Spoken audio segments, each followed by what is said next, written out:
बेफोरो जेबो मिनिं गैया बेफोरबायदि जेबो बे खोथाफ्रा जेबो ओंथि गैया मानोना आग्रासुनि लिडारफ्राबो मोजाङै मिथिगो दा बिथांमोना जेफोर खोथाफोरखौ बुंदों बेफोरो जास्ट मोनसे गावसोरनि गोजोननाय लानो थाखाय आरो गावसोरखौनो मिसलिड खालामनो बुंनाय खोथा भारत सरकारा आसामनि कुनु मोनसे ओनसोलखौ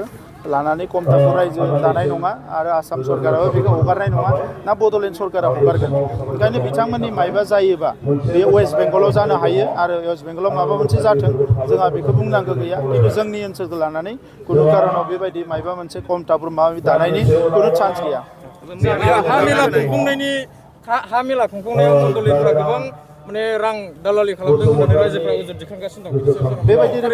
जेबो दालालि खालामाखै सोरबा जुदि होनो हायोब्ला प्रुफ लोगो लोगो सासपेन्ड खालामनाय जागोन आरो नोंथांमोनाबो माबा मोनदोंबा जोंनो हर सोरबा मण्डला जुदि हा मेलायाव फैसा खांदोंब्ला बेखौ लोगो लोगो सासपेन्ड खालामनाय जागोन आरो सोरबाया जुदि खाङाखैलासिनो ओरैनो आननेसेसारि अजद खालामदोंबा बेखौबो जोङो आयेनगत भाबै बेखौ पानिशमेन्ट होनाय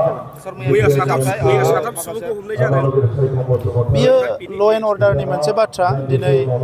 जेखौ बिथांमोना पुलिस प्रशासना बुंदों जे बेवहाय नोंथांमोनाबो बयबो नुदों दा आंनि खावलायनाया बेल' जे बड'लेण्ड ओनसोलाव कुनु एगेन माने हिंसा खालामनायनि थाखाय जाहाथे रावबो नाजाया आरो रावबो बेबायदि बेआइनि सिलाय तिलायफोरखौ रावबो लाखिया बा इयुनावबो दोना आं बेखौ खावलायगोन